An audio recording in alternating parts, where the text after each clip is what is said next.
እሺ ሳምንት የጀመርነውን ትምህርት እንቀጥላለን። ሳምንት ስንቶቻችሁ እንደነበራችሁ አላቅም፣ ያልነበራችሁም ኦዲዮውን መስማት ትችላላችሁ። ሳምንት እግዚአብሔርን ስለማወቅ እግዚአብሔር ማን ነው የሚሉ ሐሳቦችን ጀምረን ከዛ እግዚአብሔርን ለማወቅ መጽሐፍ ቅዱስ በቅጽል በአድጀክቲቭ የገለጣቸው ነገሮች እንዳሉ፣ በናውን ወይም በስም የገለጣቸው ነገሮች እንዳሉ አይተናል።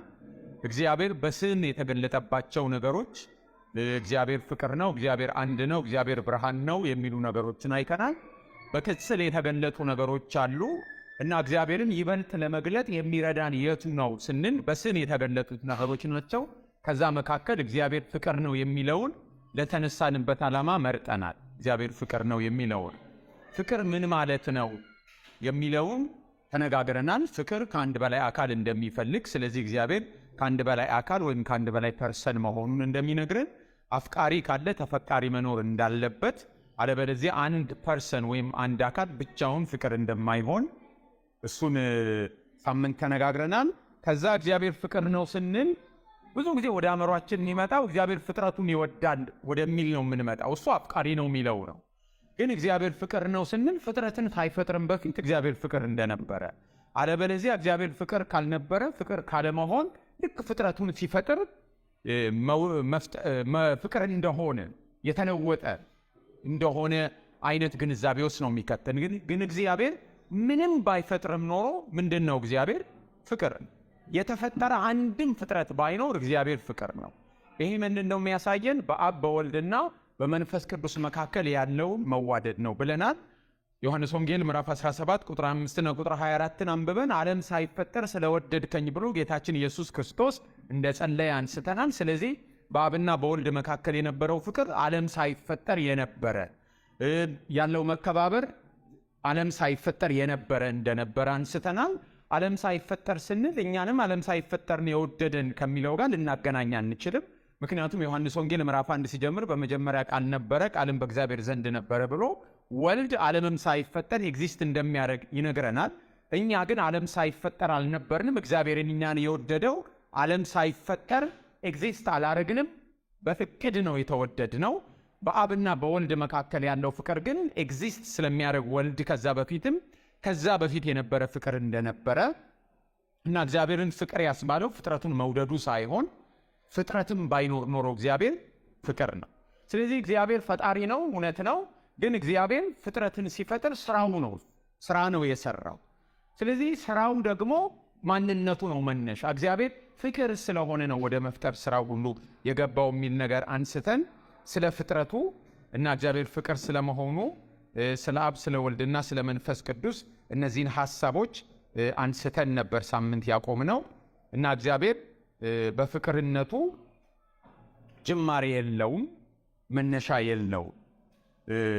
እግዚአብሔር ፍጥረትን ሲፈጥር የሚወደው ፈልጎ አይደለም። ብዙ ጊዜ ቸርች ሲሰበክ የምንሰማው እግዚአብሔር ፍጥረትን የፈጠረው እንድናመልከው ነው፣ እንድናከብረው ነው ሲባል እሰማለሁ። አይ ቤግ ቱ ዲፈር። እግዚአብሔር አክባሪ ፈልጎ አይደለም ሰዎችን የፈጠረው። አክባሪ ፈልጎ ካልን ኒድ አለው ማለት ነው። እግዚአብሔር ጉድለት አለው እና ማነው የሚያመልከኝ ምናምን ብሎ አስቦ እንደው የመላእክቱ ድምፅ ምናምን ደከም ስላለበት አለሁልህ ብለው የሚዘምሩ ሰዎች ፈልጎ አይደለም የፈጠረው። ቀድሞም ክብር የበቃን የሚለውን የአስቴርን መዝሙር ታውቃላችሁ አይደል? እንደሱ ነው እግዚአብሔር የሚወደው አጥቶ አይደለም። እግዚአብሔር ኒድ የለውም። የፈጠረው ፈልጎ ነው እንጂ እግዚአብሔር አስፈልጎት አይደለም የፈጠረው። እግዚአብሔር ሲፈጥር ራሱን ለመሆንም አይደለም የፈጠረው። እኛ ራሳችንን ፈልገን አግኝተን ራሳችንን ለመሆን የምናደርጋቸው ነገሮች አሉ። እግዚአብሔር ራሱን ለመሆን አይደለም የፈጠረው። እግዚአብሔር ከፍጥረቱ ሊቀበልም አይደለም የፈጠረው። ከፍጥረቱ ሊቀበል ካልን እግዚአብሔር በፍጥረቱ ላይ ዲፔንደንት ነው የሚሆነው። ፍጥረቱ ነው እንጂ በእግዚአብሔር ላይ ዲፔንደንስ የሚሆነው እግዚአብሔር በፍጥረቱ ላይ ዲፔንደንት አይደለም። እግዚአብሔር ሰውን የፈጠረው ሊሰጥ ነው። በአብ በወልድና በመንፈስ ቅዱስ መካከል ያለውን ፍቅር የሚካፈል ፍጥረት ያንን ፍቅር እንዲካፈል ነው የሰጠው። ያንን መከባበር እንዲካፈል ነው ፍጥረትን የፈጠረው። በአብ በወልድ በመንፈስ ቅዱስ መካከል ያለውን አንድነት ህብረት እንዲካፈል ነው ሰው የተፈጠረው። ስለዚህ እግዚአብሔር የፈጠረው ያንን ደስታ የሚካፈል ፍጥረት ነው። ስለዚህ ለእኛ ቤኔፊት ነው የተፈጠርነው፣ እግዚአብሔር እንዲሰጠን ነው። ግን ምላሻችን ምን ይሆናል? ፍቅሩ ሲገባን፣ ሰላሙ ሲገባን ምላሻችን አምልኮ ይሆናል። ስለዚህ አምልኮ እግዚአብሔር ሲሰጠን የምንሰጠው ምላሽ ነው እንጂ የተፈጠርነው ለእግዚአብሔር ለመስጠት አይደለም።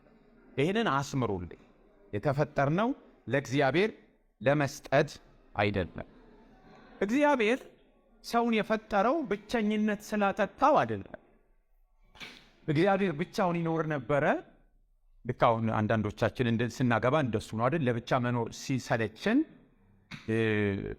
ያንቺ እንደሱ ነው መሰለኝ፣ ሳቅሽ መጣ። ኦኬ። ለብቻ መኖር በቃ ሲታክተን ጭራ አለብኝ ቤቱ ወይም ደግሞ በቃ የህይወት ፓርትነር ፈልገን እንደምናገባው አይደለም እግዚአብሔር ፍጥረትን የፈጠረው። በአብ በወልድና በመንፈስ ቅዱስ መካከል ፍጹም የሆነ ፍቅር ነው። ስለዚህ እግዚአብሔር ያንን እንጆይ እያደረገ ነው ሲኖር የነበረው እንጂ ክፍተት ኖሮ አይደለም። በአብ በወልድ በመንፈስ ቅዱስ መካከል ፍጹም አንድነት አለ። እግዚአብሔር ከዘላለም በዛ መልኩ ነው የኖረው እንጂ ብቸኛ የሆነ አምላክ ዩኒቨርስ ውስጥ በቃ ዩኒቨርስን ፈጥሮ ሌላ ያንን ብቸኝነቱን የሚያስወግድለት አካል ፈልጎ አይደለም እግዚአብሔር ሰውን የፈጠረው። ከዚህ የተነሳ በሰዎች መካከል ያለው ፍቅር እንኳን ታሳቢ የሚያደርገው ያኛውን ፍቅር ነው። በሰዎች መካከል ብዙ አይነት ፍቅር አለ። በትዳር ጓደኛሞች መካከል ፍቅር አለ። በወላጅና በልጆች መካከል ፍቅር አለ። በጓደኛሞች በባልንጀራዎች መካከል ፍቅር አለ። በአብሮ አደጎች መካከል በእህት ወንድሞች መካከል ፍቅር አለ። ይሄ ሁሉ ፍቅር ከየት ነው የሚመጣው? አባት ፍቅሩን ጄኒውን ፍቅር መሆኑን ቼክ የሚያደርገው ከእግዚአብሔር ፍቅር ነው። በባልና ሚስት መካከል ያለው ፍቅር ትክክለኛና ንጹህ ፍቅር መሆኑ ቼክ የሚደረገው በየትኛው ፍቅር ነው? በእግዚአብሔር ፍቅር ነው። በጓደኛሞች መካከል ያለው ፍቅር ምንጩ ማን ነው? እግዚአብሔር ነው። ስለዚህ የትኛውም አይነት ፍቅር የሚመነጨው ከእግዚአብሔር ነው። ምንም አይነት ፍቅር በምድር ላይ ጄኒውን ፍቅር በአብ ወልድና በመንፈስ ቅዱስ መካከል ያለው እግዚአብሔር ፍቅር ነው ሲባል ራሱ ፍቅር የሚባለው ነገር ዲፋይን የሚደረገው በእግዚአብሔር። ስለዚህ የትኛውም አይነት ፍቅር በምድር ላይ ያለ የትኛውም ኤክስፒሪየንስ ያደረግነው የትኛውም አይነት ፍቅር የሚመነጨው ከዛ ነው። ስለዚህ ከእግዚአብሔር ውጪ ምንም አይነት የፍቅር ምንጭ የለም። ምንጩ የእግዚአብሔር ፍቅር ከሆነ ደግሞ ያለን ፍቅር ጄኒውን መሆኑ የሚፈተሽበትም እሱ ነው። በእኔና በሚስቴ መካከል ያለው ፍቅር ትክክለኛ ፍቅር መሆኑን ቼክ የማደርገው ከምንጩ ጋር አጣርቼ ነው። አረግና ይሄ ድፍርስ ነው፣ ኢምፒዩሪቲስ አሉት፣ የተቀላቀለበት ነገር አለው ብዬ ለማስተካከል ወደዛ ነው መሄደው። በወላጅና በልጅ መካከልም ያለው ተመሳሳይ ነው። ወደዛ ነው መሄድ ያለበት። የባልንጀራን ፍቅር በጥቅም ላይ በሆነ ነገር ላይ ከተመሰረተ ይህ ፍቅር ልክ አይደለም ብለን ወዴት ነው የምንሄደው? ወደዛ ነው። የሁሉም አይነት ፍቅር መነሻ እግዚአብሔር ነው። ከእግዚአብሔር ውጪ የፍቅር መነሻ የለም። ሰው የተፈጠረው በእግዚአብሔር መልክ በመሆኑ እግዚአብሔር ፍቅር ስለሆነ ሰው መኖርም ያለበት በፍቅር ነው። ጌታችን ኢየሱስ ክርስቶስ ዮሐንስ ወንጌል ምዕራፍ 15 ላይ ያለው እንደዚህ ነው፣ በፍቅሬ ኑሩ ነው ያለው። በፍቅሬ ኑሩ። ስለዚህ እንድንኖር የታዘዝነው በፍቅር ነው። እርስ በርሳችንም ኤፌሶን ላይ ሐዋርያው ጳውሎስ ሲናገር እርስ በርሳችንም እንድንዋደድ ነው የሚያሰብ። ስለዚህ እኛ መኖር ያለብን በፍቅር ነው። ቀጥሎ ደግሞ ሰው እንዴት ነው በፍቅር የሚኖረው? ምን ይመስላል? እንዴት እንተግብረው ካልን መጽሐፍ ቅዱስ ሕግን በሙሉ ሰብስቦ በሁለት ከረጢት አንድ ነው ግን በሁለት ተቀምጧል። የመጀመሪያው እግዚአብሔር አምላክህን በፍጹም ሁለንተናህ ውደድ። ቀጥሎ ባልንጀራን እንደራስህ ውደድ። ጌታን ጠይቀውታል። ከትእዛዝ ሁሉ የሚበልጠው የትኛው? እግዚአብሔር አምላክህን በፍጹም ሁለንተናው ውደድ። ለምን? የተፈጠርነው በእግዚአብሔር መልክ ነው። እግዚአብሔር ሰው ወዳድ ነው፣ ይወዳል እግዚአብሔር ፍጥረቱ። ስለዚህ እኛም ወደ ጎንም መግለጥ ያለብን ፍቅርን ነው፣ ወደ ላይም መግለጥ ያለብን ፍቅርን ነው። ሕግ ሁሉ ተሰብስቦ የሚደመደመው በፍቅር መሆኑ አጋጣሚ አይደለም። እግዚአብሔር ፍቅር ስለሆነ ከእግዚአብሔር ጋር የሚኖሩ ራሳቸው አፍቃሪ ወደ መሆን ይለወጣል። ምርጫ ማግኔት አጠገብ የተቀመጠ ብረት ወይም ማግኔት ጋር የተጣበቀ በሂደት እሱ ራሱ ምን መሆን ይጀምራል? ማግኔት ይሆናል አይደል? ሌሎችን መሳብ ይጀምራል። ሐዋርያው ዮሐንስ በመልእክቱ የሚነግረን ለምሳሌ ምዕራፍ 4 ቁጥር 11 ላይ ይሄንን ነው የሚነግረን። ከእግዚአብሔር ጋር ሰው ከኖረ እግዚአብሔር ፍቅር ስለሆነ ያ ሰው ወዳድ ይሆናል። ስለዚህ ምን ይሆናል? እርስ በርስ እንድንዋደድ ያዝና ምክንያቱ ምንድን ነው? እግዚአብሔር ፍቅር ነውና ይላል ዮሐንስ በምዕራፍ 4 ላይ። እንዴ ባልንጀራህን ካልወደድ ካጠገብ ያለውን ካልወደድ እንዴት እግዚአብሔርን እወዳለሁ ትላለህ ነው። ስለዚህ እግዚአብሔር ፍቅር ስለሆነ ከእግዚአብሔር ጋር የሚኖሩ ሰዎች የፍቅር ሰው ከመሆኑ ውጪ ምርጫ የላቸውም። ፍቅር የሌለው ማንን አያውቅም ይላል ሐዋርያው ዮሐንስ። እግዚአብሔርን አያውቅም። ለምን? እግዚአብሔር ፍቅር ነውና። እግዚአብሔር ፍቅር ስለሆነ ወደኛ የሚመጣው በእኛ የሚገለጠው የእግዚአብሔር ባህሪ ፍቅር ነው። ፍቅር የሌለው ሰው እግዚአብሔርን አውቃለሁ ሊል አይችልም። ፍቅር የሌለው እግዚአብሔርን አያውቅም ነው የሚለን። ይሄ ብቻ አይደለም። መጽሐፍ ቅዱስ እምነት፣ ተስፋ፣ ፍቅር ጸንተው ይኖራሉ ይለንና ከነዚህ መካከል የሚበልጠው ምንድነው ነው የሚለን? ፍቅር። አጋጣሚ አይደለም። ሕግ በሙሉ ተሰብስበው በፍቅር መቋጨቱ ከእምነት ከተስፋ ፍቅር የሚበልጥ መሆኑ የአጋጣሚ ጉዳይ አይደለም። እግዚአብሔር ፍቅር ስለሆነ ነው። የመንፈስ ፍሬዎችን መጽሐፍ ቅዱስ ሲዘረዝር መጀመሪያ የሚያስቀምጠው ምንን ነው? ፍቅርን ነው። አጋጣሚዎች አይደሉም እነዚህ። ምክንያቱም እግዚአብሔር ፍቅር ስለሆነ ከዛ የሚመነጭ ስለሆነ ነው። እግዚአብሔር ፍቅር ነው ስንል እግዚአብሔር አፍቃሪ ነው ማለታችን አይደለም። ራሱ ፍቅር ዲፋይን ሲደረግ እግዚአብሔር ነው ማለት። እግዚአብሔር ራሱ ነው ፍቅር። ግን ፍቅር በምን ይገለጣል? በመውደድ ነው የሚገለጠው። በመውደድ ነው የሚገለጠው። የእግዚአብሔር ፍቅር በጊዜ ውስጥ ነው የተገለጠው። የእግዚአብሔር ፍቅር በታሪክ ውስጥ ነው የተገለጠው የእግዚአብሔር ፍቅር። ስለዚህ የእግዚአብሔር ፍቅር ከጊዜ በፊት ያልነበረ አድርገን እንዳናስብ። ጊዜ ሳይፈጠርም እግዚአብሔር ፍቅር ነው። ዩኒቨርሱ ሳይፈጠርም በፊት እግዚአብሔር ፍቅር ነው።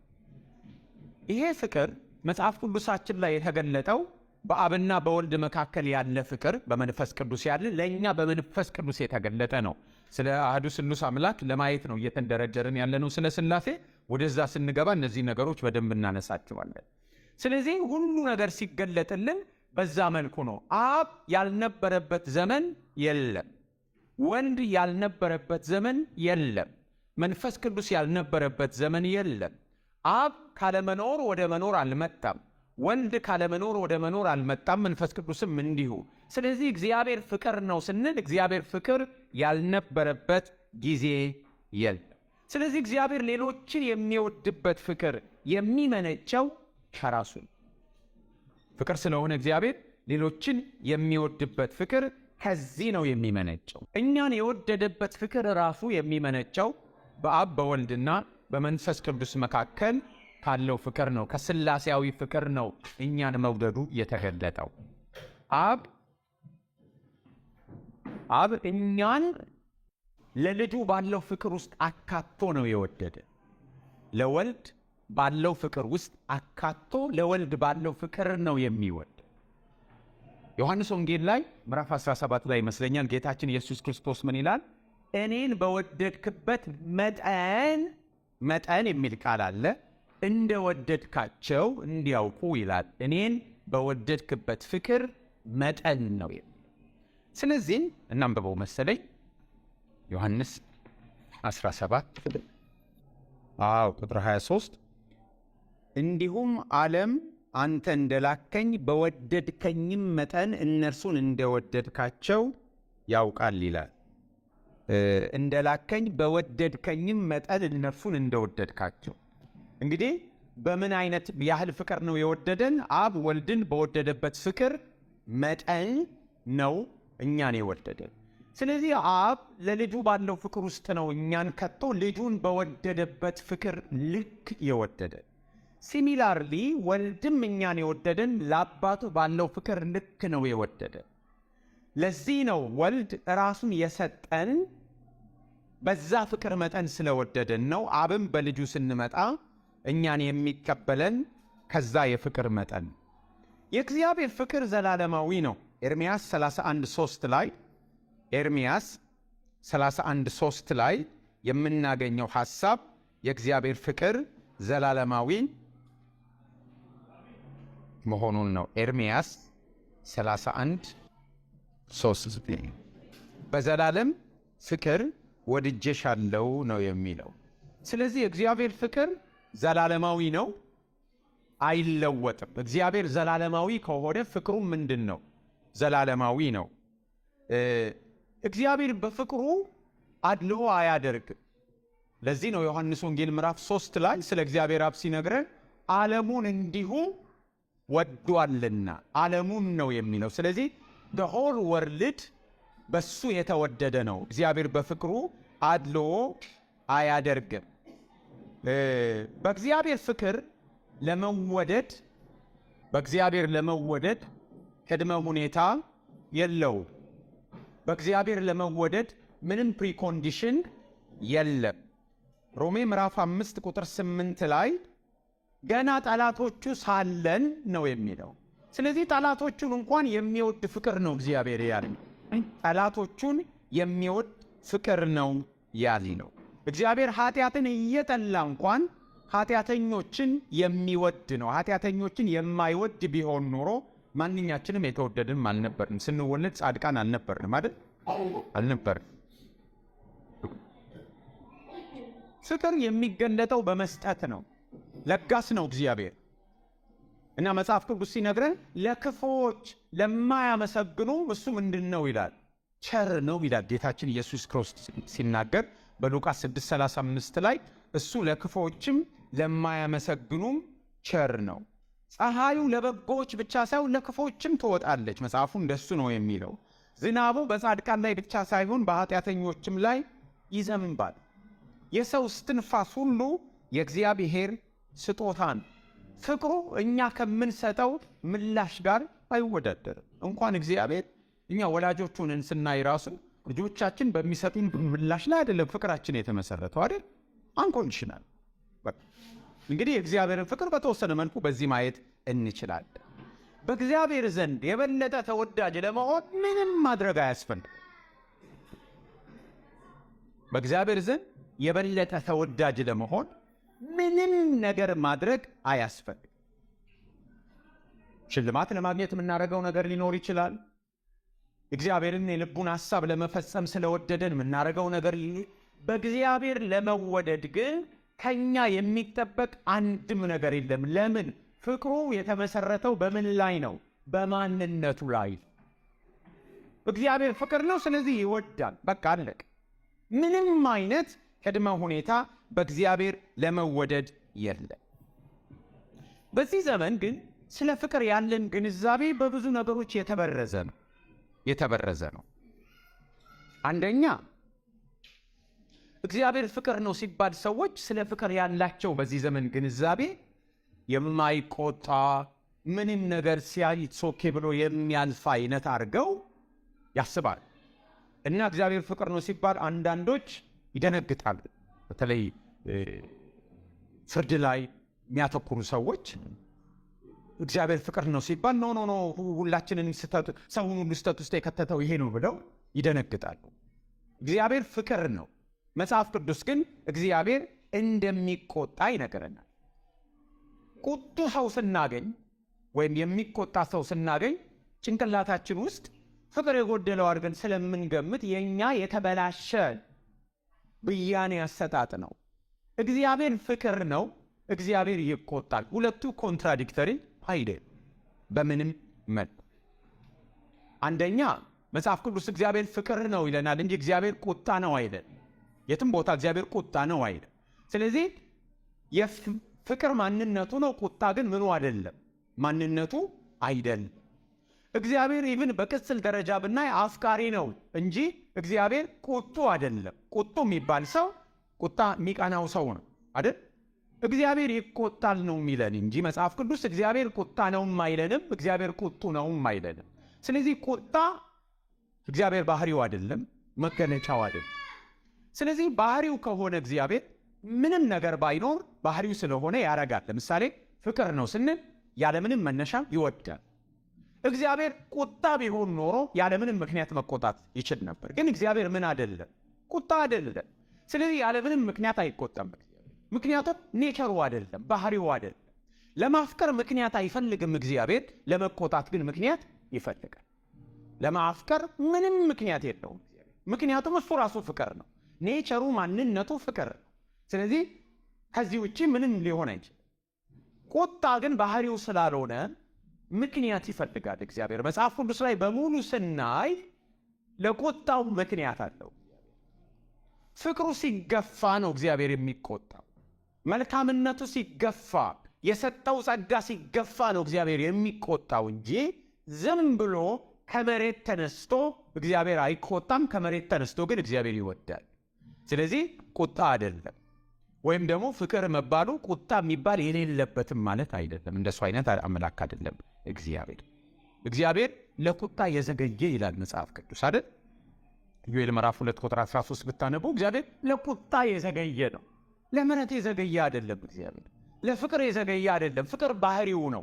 ቁጣ ግን ባህሪው ስላልሆነ የዘገየ ነው። አባብሎ አስጠንቅቆ መክሮ ሰከንድ ቻንስ ሰጥቶ ሳይሆን ሲቀር ነው እግዚአብሔር የሚቆጣው። ለቁጣ ምን የሆነ ነው? የዘገየ። ለፍቅር ግን የዘገየ አይደለም። ለወዳችሁ አስባለሁ፣ እስቲ ራሳችሁን አስተካክሉ፣ ተዘጋጁ ብሎ ዘግይቶ አይደለም የሚወደው፣ ዝም ብሎ ይወዳል። ለመቆጣት ግን ምክንያት ይፈልጋል። ለቁጣ እግዚአብሔር የዘገየ ነው። ይሄ ብቻ አይደለም፣ በቁጣው ውስጥ ፍቅር አለ። እግዚአብሔር ባህሪው ፍቅር ስለሆነ የመጀመሪያዎቹን ኃጢአተኞች አዳምና ሔዋንን ስናይ ኃጢአት ከሰሩ በኋላ ሙሉ በሙሉ ግልብጥብጥ ያለ ቁጣ ነው የምታዩት ወይስ በዛ ውስጥ ፍቅር አለ? ሲያለብሳቸው ሚዛላቂ ልብስ የነሱ ባንዲ ወይቦ የሚወድቅ ልብስ ነበር። ምንድን ነው የምናየው? ፍቅር ነው የምናየው። ስለ እባቡ ዘርና ስለ ቴቱ ዘር እየተናገረ እንዲመጥቻ አድናለሁ ብሎ ሲናገር ምንድን ነው እዛ ውስጥ የምናየው?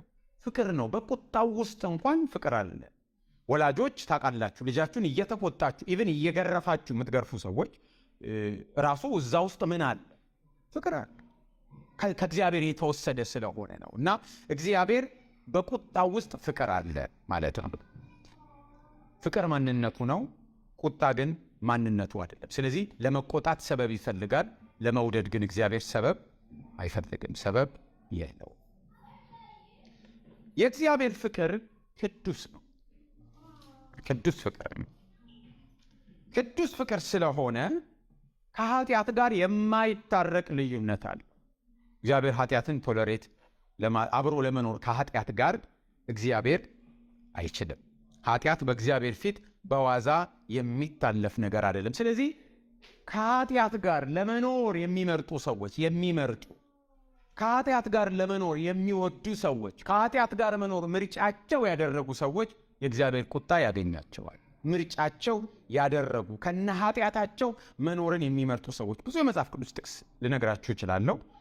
መጽሐፉም እጃችሁ ላይ ስላለ እንዳላደክማችሁ እሱ ላይ ማግኘት ትችላላችሁ። የሮሜ መጽሐፍ ምዕራፍ 1 ቁጥር 18፣ ዮሐንስ ምዕራፍ 3 ቁጥር 36፣ ሮሜ ምዕራፍ 2 ቁጥር 5፣ ምዕራፍ 5 ከ8 ከ9 እያልን እንሄድ እንችላለን። እግዚአብሔር የሚቆጣው ፍቅርም ስለሆነ ነው። ብዙ ጊዜ ሰዎች የፍቅርን ተቃራኒ ጥላቻ አድርገው ይናገራሉ። የፍቅር ተቃራኒ ቁጣ ይመስላቸዋል። አይደለም። በእኔ ግንዛቤ እኔ ብቻ አይደለሁም፣ ሌሎችም ይሉታል። የፍቅር ተቃራኒ ግዴለሽነት። የፍቅር ተቃራኒ ጥላቻ አይደለም። ነሰሰሪ ሊሆን ይችላል በሆነ ፐርስፔክቲቭ፣ ግን ግዴለሽነት። በቃ ለአንድ ሰው ምንም ቢሆን ግድ ከሌላችሁ እርግጠኛውን የመናገር ይችላለሁ፣ ለዛ ሰው ፍቅር የለም።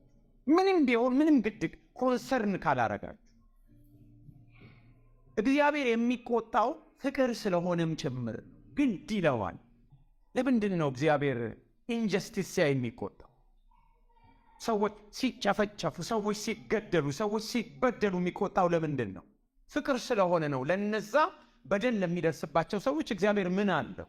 ፍቅር አለው። ስለዚህ ሲበደሉ ይቆረቁረዋል፣ ይቆጣል። ልጆቼ ሌላ ሰው አታክ ሲያረጋቸው ሲበድላቸው ልጆቼን ስለምወድ ይቆጣል። ስለዚህ እግዚአብሔር ለፍጥረቱ ስለሚራራ ፍጥረቱን ስለሚወድ በፍጥረቱ ላይ ግፍ ሲፈጸም ግፍ አድራጊዎቹን እግዚአብሔር ምን ያደርጋል? ይቆጣል።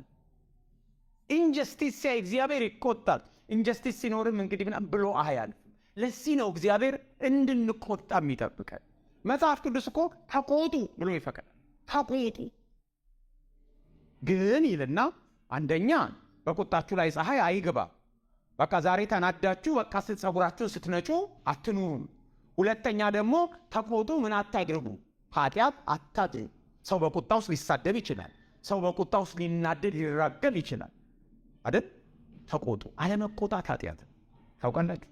ኢንጀስቲስ ስታዩ አለመቆጣት ቸርች ውስጥ ሊሆን ይችላል፣ አገር ላይ ሊሆን ይችላል፣ መስሪያ ቤታችሁ ሊሆን ይችላል። በደል ሲፈጸም አይታችሁ ውስጣችሁ ካልተቆጣ ይዋርኖት ሄ ግፍ ሲፈጸም አይታችሁ ውስጣችሁ ካልተቆጣ ችግር አለባችሁ። ተቆጡ ይላል። ምክንያቱም እግዚአብሔር ኢንጀስቲስን ይቆጣል። በደልን ሲያይ እግዚአብሔር ይቆጣል። ንጹሐን ሲገፉ እግዚአብሔር ይቆጣል። መጽሐፍ ቅዱሳችን ላይ ብዙ ኢንሲደንት እግዚአብሔር የተቆጣ። አካብን እኮ ገድለ ወረስከውን ብሎ ቁጣ ነው የተነገረው ለናቡቴ። እግዚአብሔር ግድ ብሎት ማለት ይቆጣል እግዚአብሔር። ስለዚህ ፍቅር ሲባል የማይቆጣ ማለት አይደለም። ይሄ የሰው ቃሽም ይሄዚ ያሁን ዓለም እየነገረችን ያለችው ምንም ሲያይ በቃ ይጾኬ ብሎ የሚኖር ፍቅር ነው ዋናው ፍቅርን። አንዳንዴማ በጣም ያስቃል። ዓለማችን ስለ ፍቅር የማይናገር ማን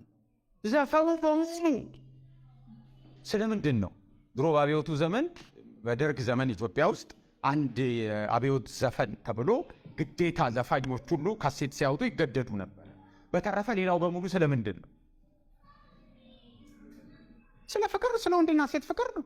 ምናልባት አንድ ሰው ወይኔ እናቴ ምናምን እናት የሚል ይዘፍናል። በቃ ሌላ በሙሉ የወንድና የሴት ፍቅር ነው። አሁን ምንም ቁጥጥርም ስለሌለ ሁሉ የሚዘፍነው የወንድና የሴት አለመሆን። ሆሊውድ የሚያወጣቸው ፊልሞች በጠቅላላ የጦርነት በሉ እዛ መሀል ላይ ፎንቃ ይገባል አይደል? ታይታኒክ እዛ መሀል ፎንቃ ይገባል። የሆነ ነገር ሁሉ ነገር ውስጥ ይገባል። ዓለም ሁሉ ግን የሚነግሩ ፍቅር ግን ትክክል አይደለም። ለአንዳንዱ ፍቅር ምንድን ነው? ወሲብ ተናግሬው ሊሆን ይችላል። ከዚህ በፊት ታይታኒክን እያየን በወጣበት ጊዜ እኛ ገና እኔ አፍላ ጎረምሳ ነኝ በቃ እና እያየን ካራክተሯ ከዛ ከዲካፕሪዮ ከሚተውነው ጋር ሆኖ የሚሆኑትን ሲሆኑ በቃ እኔና እህት ወንድሞቼ ፍቅር ለእኛ እሱ ነው እና አባታችን ነውረኛ ምናምን ሲል በቃ አባታችን ለእኛ ፍቅር በቃ ያው በርዷል፣ እሱ እሳቱ በርዶ ወደ አመድ እየሆነ ስለሆነ ነው ብለን ምን አይነት በቃ ተውን አይነት ነገር እያለን አይደል። እጮኛዋ እዛው ባቡር ላይ ነው፣ እዛው መርከብ ላይ ነው አይደል? ታሪኩ ፊልም ታያላችሁ አይደል? ነው አይደል? እና እጮኛዋ እዛ ተቀምጦ እሷ ከማን ጋር ነው የምትማግተው? ግን ሆሊውድ የሚስልልን ያ ምንድን ነው? ፍቅር። አንድ መርከብ ላይ ሆነው ድንገት የተሳፈረ ሰው ድንገት ተዋውቃ መኪና ውስጥ ወሲብ ሲፈጽሙ እጮኛዋ እዛው መርከብ ላይ ሆኖ ተደብቃ ያ ለሆሊውድ ምንድን ነው? ማንስም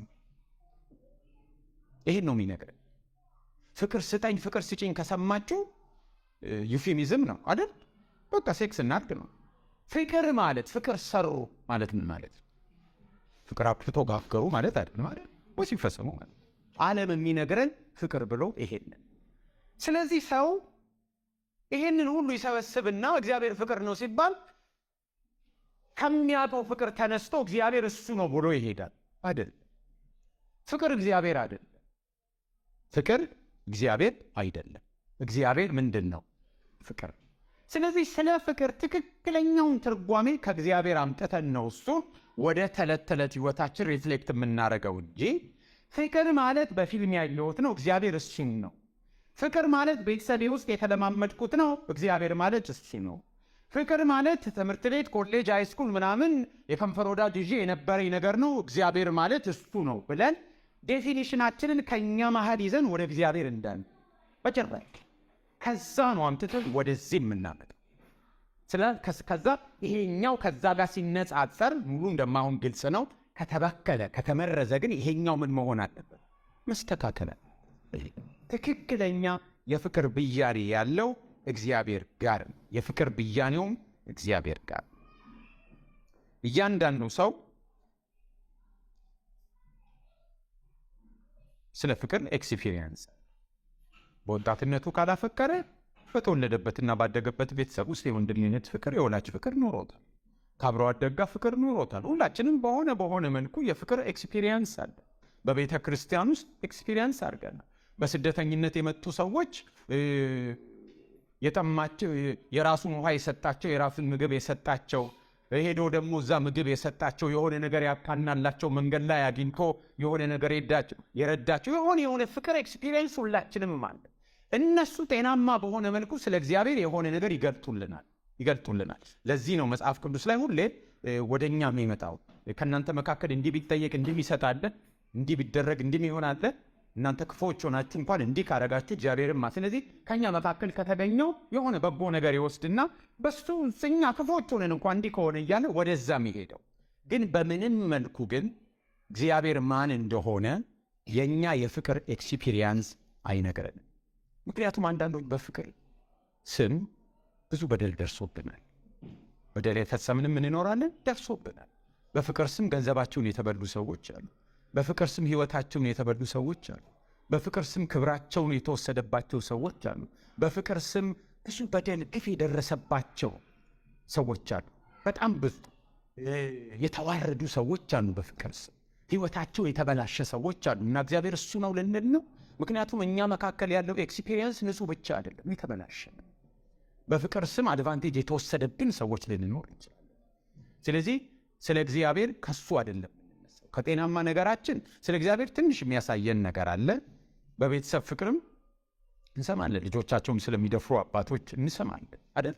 እና እግዚአብሔር ፍቅር ነው ሲባል እንደሱ አይነቱም ነገር እንዳይመጣብን ጥንቃቄ ያስፈልጋል። መጽሐፍ ቅዱስ በጣም ተጠንቅቆ ነው ይሄንን የሚነግረን። ባለፈው ሳምንት አንስቻለሁ።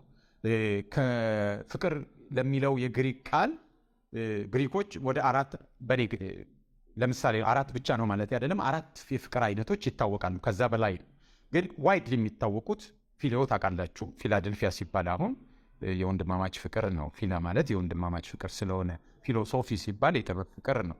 ስለዚህ የወንድማማች ፍቅር ነው። ስቶርጌ የወላጅና የልጅ ፍቅር አለ። አጋፔን ሁላችሁም ታውቁታላችሁ። ኤሮስ አለ። ኤሮስ የተቃራኒ ጾታ የምንለው ፍቅር ነው፣ የወንድና የሴት እሱ ነው።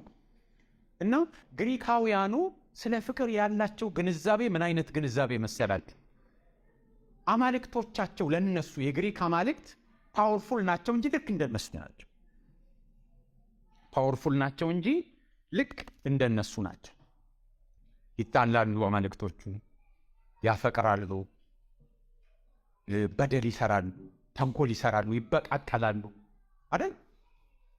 አታውቁም? ስለ ዚየስ ስለ ምናምን ኢንተረስቲንግ ነው የግሪክ ሚቶሎጂ። እና ልክ ሰው መካከል ያለው ሁሉ ነገር ነው የሚታየው። ግን አማልክቶቹ ምንድን ናቸው? ፓወርፉል ናቸው። ልጅ ወልደው ይደብቃሉ፣ የሆነ ነገር ምናምን ያደርጋሉ። በቃ ሰው መካከል የምታዩት ነገር እንዳለ ነው። በቃ አማልክቶቻቸው እንደነሱ ናቸው። ስለዚህ ይህ ፍቅር ኤሮስ ራሱ ምንድን ነው? ቅድም ዳኒ ኪውፒድ ሲል ነበር። ማን ኪውፒድ ምናምን ልብ ላይ ቀስት ምናምን ከየት ነው የመጣው? ከግሪክ አይደል? እና ፍቅር እንዲይዛቸው የሚያደርግ እየተደበቀ ቀስት እኮ የሚያደርግ ሰውዬ ስል ያው ከአማልክቶቻቸው አንዱ እንደሱ ነው የሚያደርገው። እና ቀስት ያደርግና ልብ ላይ አሁን እዛ ጋር እንዴት ተመታው እንደማለ በቃ እሱ ምልክቱ ራሱ የመጣው ከግሪክ ነው። እንደ አማልክቶቻቸው እንደነሱ እና ቃሉ ሲመጣ ብዙ ባጌጅ ይዘው ስለሚመጣ የአዲስ ኪዳን ጸሐፊዎች በጣም ጥንቃቄ አድርገው ነው አጋፔን የመረጡት። አጋፔም ቢሆን ስለ እግዚአብሔር ፍቅር ካሉት ቃላት የተሻለ ስለሚገልጥ ነው እንጂ የእግዚአብሔርን ፍቅር በቃሉ ትርጓሜ ላይ እንዳናደርገው ብዬ ሳምንት አንስቼ ነበር አይደል? አስታውሳላችሁ። ምክንያቱም ለምሳሌ ስለ ዴማስ ዓለምን መውደድ በዚሁ በአጋፔ ነው የተነገረው። ሌሎችም ክፍሎች አሉ መጽሐፍ ቅዱስ ላይ አሉታዊ በሆነ መልኩ አጋፔ ዋለባቸው። ከቃሉ ትርጓሜ አይደለም የምንነሳው። እግዚአብሔር ፍቅር መሆኑን የሚነግረን በተግባር ወደፊት እናየዋለን። እግዚአብሔር ፍቅር መሆኑን የተረዳ ነው በክርስቶስ ኢየሱስ ከተገለጠው ነገር አንጻር ነው ማለት ነው። የፍቅር ሚን እግዚአብሔር ነው ብለናል። ምንጩ፣ ሚዛኑ፣ ማስተካከያውም እግዚአብሔር ነው። በፍጥረታት መካከል ያለው ፍቅር ሙሉ በሙሉ የእግዚአብሔርን ፍቅር አይገልጥም። ምክንያቱም የእኛ ሊሚቴሽን በፍቅራችን ላይ ሊሚት ያደርጋል። ለምሳሌ ምንም ቢሆን አንዳችን በአንዳችን ውስጥ ስለማንኖር ቦታት በጣም ብንጠጋጋ ራሱ ሁለት ወንበር ነው የሚያስፈልግ። በጣም ብንጠጋጋ አንዳችን በአንዳችን ውስጥ ልንኖር አንችልም። መጽሐፍ ቅዱስ ላይ ግን እኔ ባለሁበት አብ ባለ፣ አብ ባለበት እኔ ያለው እያለ አንዱ ባለበት ሌላውም እንዳለ ነው የሚነገር። በምንም ሁኔታ የአንዳችን ኤክስፒሪየንስ ሙሉ በሙሉ የአንዳችን አይ የሚስቴ ኤክስፒሪየንስ በምንም አይነት ቋንቋ ብታስረዳኝ አብሬያት በሆንም የእሷ ኤክስፒሪየንስ የኔ ኤግዛክትሊ ሊሆነች አይሆንም። ወደዚህ ከመምጣታችን በፊት አንድ የሆነ አደጋ ደርሶባት ነበር ሶፊ። እኔ የምነግራት የእሷ ኤክስፒሪየንስ የኔ ኤክስፒሪየንስ እኔ በአደጋው ደርሶባት አይቼ የሆንኩትን አስረዳታለሁ። ልትሸመድደው ትችላለች። እኔ ግን ያንን በማየት የነበረኝን ድንጋጤ በምንም መልኩ ኤክስፒሪየንስ አታደርገው። በሰዎች መካከል የአንዱ ኤክስፒሪየንስ የራሱ ብቻ ነው። በእግዚአብሔር ዘንድ ግን እንደሱ አይደለም። በአብ ዘንድ ያለው ሁሉ በወልድ ዘንድ አለ። በወልድ ያለው በሙሉ በመንፈስ ቅዱስ አለ። በሰው ፍቅር መካከል ግን እንደዚህ የአንዱ ኤክስፒሪየንስ የአንዱ ብቻ ነው የሚሆነው። መጽሐፍ ቅዱስ እግዚአብሔር ፍቅር ነው ብቻ ሳይሆን እግዚአብሔር ብርሃን ነው ይለናል። ብርሃን ነው። ለምሳሌ ዮሐንስ ወንጌል ምዕራፍ 1 ቁጥር 5 ላይ እግዚአብሔር ፍቅር መሆኑን የነገረን ያ ሐዋርያ እግዚአብሔር ብርሃን ነው ብሎ ይነገረናል። እግዚአብሔር ብርሃን ስለሆነ ወንድማቸውን የሚወዱ ሰዎች በብርሃን ይኖራሉ፣ ወንድማቸውን የማይወዱ ሰዎች በጨለማ ይኖራሉ። እኛም ብርሃን እንድንሆን ተጠርተናል። ለዓለም ብርሃን እንድንሆን ተጠርተናል። ስለዚህ እግዚአብሔር ፍቅር ነው ሲባል ብርሃን ነው ማለት ነው እና እግዚአብሔር ብርሃን ነው ማለት የእግዚአብሔርን ሞራል ፒውሪቲ ይነግረናል። እግዚአብሔር ሞራል ፒውሪቲውን ወይም በሌላ ቋንቋ እግዚአብሔር ፍቅር መሆኑን እንደሚነግረን እግዚአብሔር ቅዱስ መሆኑን ነው የሚነግረን። አሁን ፍቅሩን ኳሊፋይ ለማድረግ ነው ወደዚህ የመጣሁት። ፍቅርና ብርሃን አይነጣጠም። እግዚአብሔር ፍቅር ነው ስንል የእግዚአብሔር ፍቅር ቅዱስ ፍቅር፣ የእግዚአብሔር ፍቅር ቅዱስ ፍቅር ነው። የእግዚአብሔር የሆነ ነገር ሁሉ ቅዱስ፣ የመረጣቸው ሰዎች ቅዱሳን ናቸው።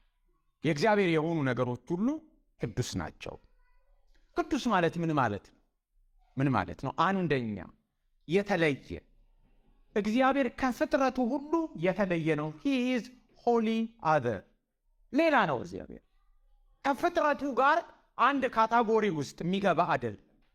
አንድ ክላስ ውስጥ የምታስቀምጡት አይደለም። ፍጥረቱን ሁሉ መላለሙ አንድ ጎራ ነው። እግዚአብሔር ግን ሌላ ጎራ፣ ሌላ ክላስ ነው። ከእግዚአብሔር ጋር ፍጥረቱ አንድ ክላስ አይደለም። ቅዱስ ነው ማለት እግዚአብሔር የተለየ ነው። he is holy other።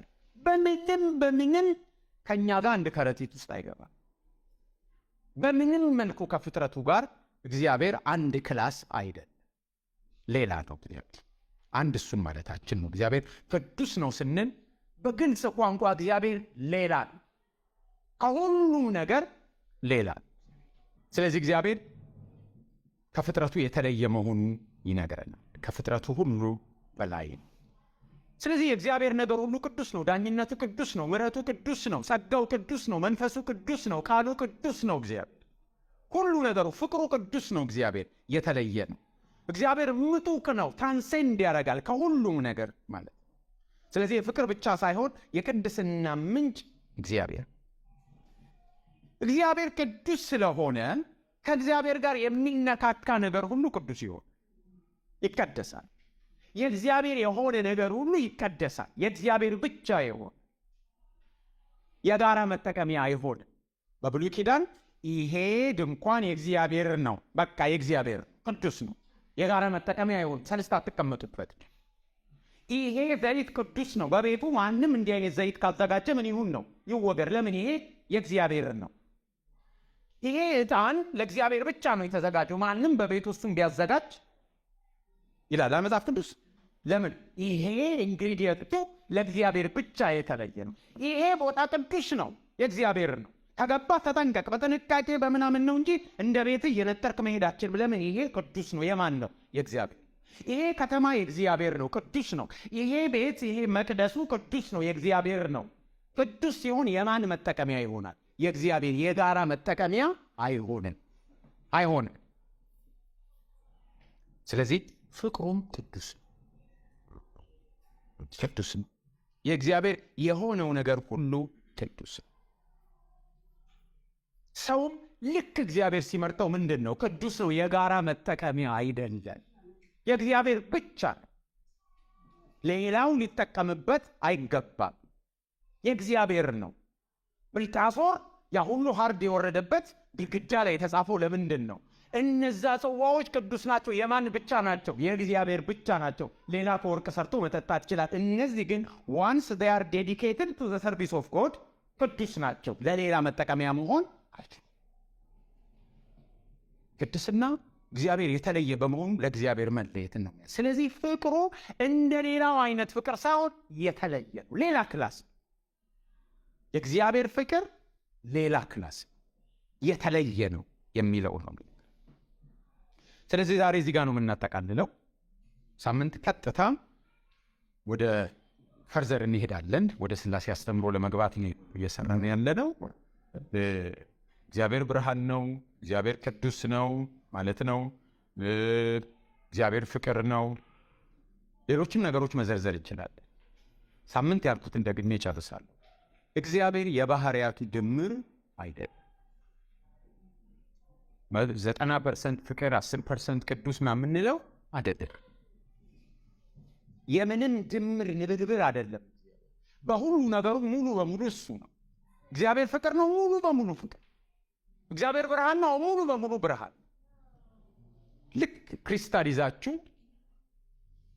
አልማዝ ብድ አትይዙም ብዬ ተጫወታለሁ።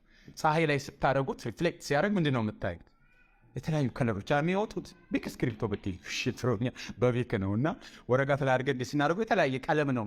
እግዚአብሔር በቃ እንደሱ በእያንዳንዱ ሙሉ ነው። በተለያየ ነገር ስናይ የሚገለጡ መልካም ነገሮች አሉ እንጂ ድምር አይደለም። እግዚአብሔር እንትን ላይ ሲደመር እንትን ሲደመር እንትን ወይ ደግሞ እያከፋፈላችሁ እግዚአብሔር ሲምፕል ነው።